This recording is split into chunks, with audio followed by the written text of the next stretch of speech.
A spacious 10-bedroom apartment in Covent Garden at the heart of London's busy West End. What does it cost to rent a flat like this? £4 a week? 5? 6? Pay about 100 quid a week, and that's all in. Everything covered, all your bills, all maintenance. It's great.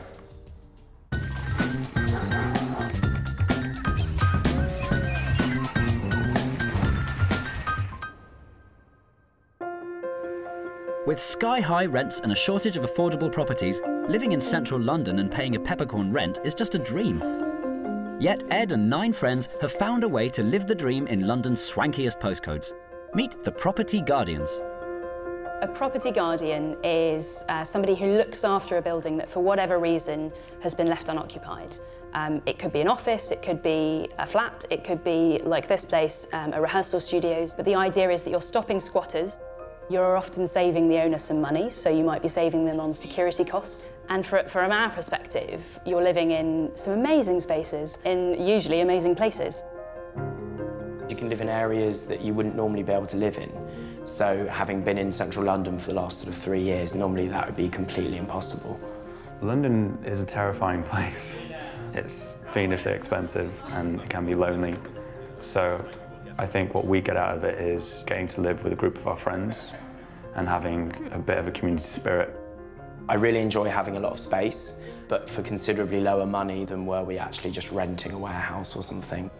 This is as upscale as it gets, but sometimes the deal is a little more down market. The first building I lived in was a former women's hostel. Within days of living there, the council arrived in boiler suits saying, you shouldn't be living here yet, we haven't done a needle sweep. We started off in an office block in Elephant and Castle. There was something about the office that had a kind of shining aspect to it.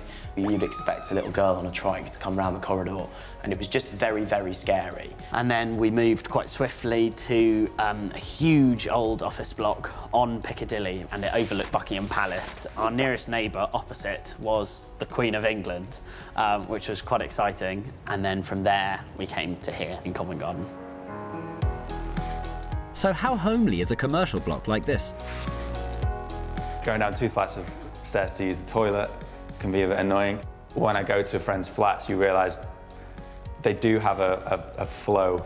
They are built to be lived in, whereas a lot of these places aren't built to be lived in, they're built to be worked in. This building has actually been a lot easier to make in a home than some of our other buildings. The rooms are all much more self-contained. Well, the kitchen we had to build ourselves. That was a reception room, so there wasn't a sink or any plumbing in there. We had to put all that in. The kitchen, if you go down, there's usually somebody in there. Somebody might be working at the desk, somebody might be making some dinner. So that's where you get to see everybody. It's where people come in and out of the building, and it's where people come up from the living room, and it's always very busy. I love my bedroom. It's my sanctuary, and it sort of feels to me like the poor man's version of like a New York loft apartment. It's been essential to me being an emerging theatre director. This is the ideal place for me to live. I literally live in a rehearsal room and I'm a theatre director, which is perfect. And I'm living with people who share all the same sort of ideals as me and also enjoy living like this. There are, of course, some drawbacks to this lifestyle. The downsides are living with lots of people. Keeping the building clean, it's actually quite hard. People have different hygiene thresholds. If you gather any 10 people, that's going to be the case. I often get attacked for being quite anal about cleaning. I designed a cleaning rota, which I put on the wall and which we follow. We have cleaning teams.